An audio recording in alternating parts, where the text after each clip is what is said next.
Okay. Hello, my name is Claire Sampson, and today I'm going to be giving my Module 11 speech for Introduction to Communications. Here's my index card, and here are the 7 people. Hello, people. Hi. Hi. Okay. Show you too. No. Oh wait, you do have to show It's implied. Oh, okay. Have you ever wondered how national parks like Yellowstone, Yosemite, and the Grand Canyon are taken care of? Yes. The answer to that is the National Park Service, or NPS for short. According to encyclopediabritannica.com, the National Park Service exists to maintain and protect national parks.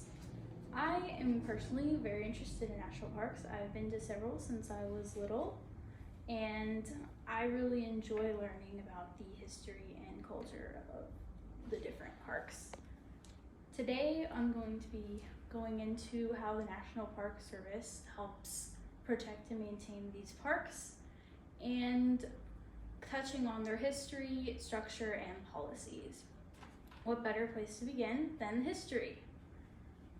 It started in the 1800s with expeditions like the Lewis and Clark expedition and the later Hayden expedition, which brought back all sorts of interesting findings that piqued people's interest. Specifically, the later Hayden expedition brought back actual photographs of the land that would become the Yellowstone National Park. People were quite impressed by the beautiful panoramic views of our country, and in 1879, Yellowstone National Park became an official national park. However, there were some problems because there wasn't a specific agency to tackle actually taking care of the park. And so, things were just kind of juggled between agencies and nothing was really done about it. Until Stephen Tyne Mather stepped forward and actually started to care about the conservation and preservation aspect. According to William Everhart's book, The National Park Service, Mather was said to have thought that parks were important to the country.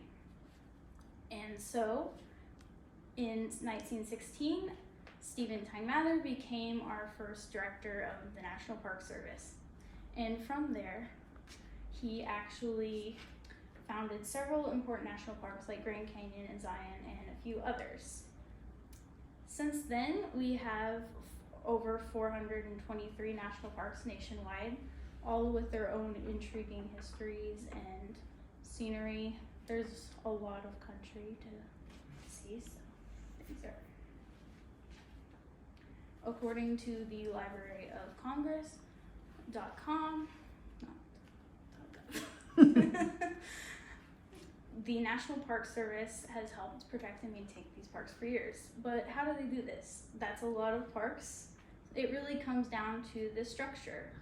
The National Park Service is a bureau of the Federal Department of Interior, and it's headed by the director, who is nominated by the president and then confirmed by the Senate. And the director handles like park policies and regulations and is kind of overseeing everything. However, the director can't do everything on their own, so under the director are executives and 7 regional directors. Executives handle things like budget and kind of confirming those policies, and regional directors actually focus more on individual park management and implementing the programs and policies that the director and executives state.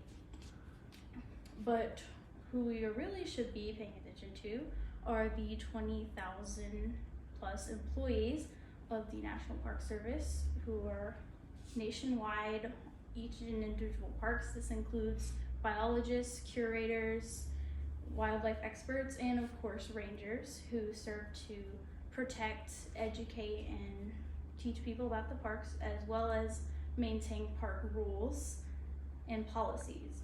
Policies are very important to the National Park Service as they help keep the park nice for everyone. Policies include things like don't touch things in the national park and just leave things be so that everyone everyone can enjoy the park. However, policies are just general park rules and they can't really punish you if you don't obey them. However, regulations are punishable by a fine, and those include things like restrictions on alcohol, pet rules in certain areas of the park, and metal detectors. And these all just exist to help keep the parks free of any hazards. The National Park Service helps to maintain and protect these parks, and I think they should be acknowledged for their efforts. If you ever visit a national park, you talk to one of the rangers or employees and they'll be able to tell you a lot about that specific national park. In this speech, we've gone over history, structure, and some of their policies and how the National Park Service helps protect and serve our national parks. Thank you.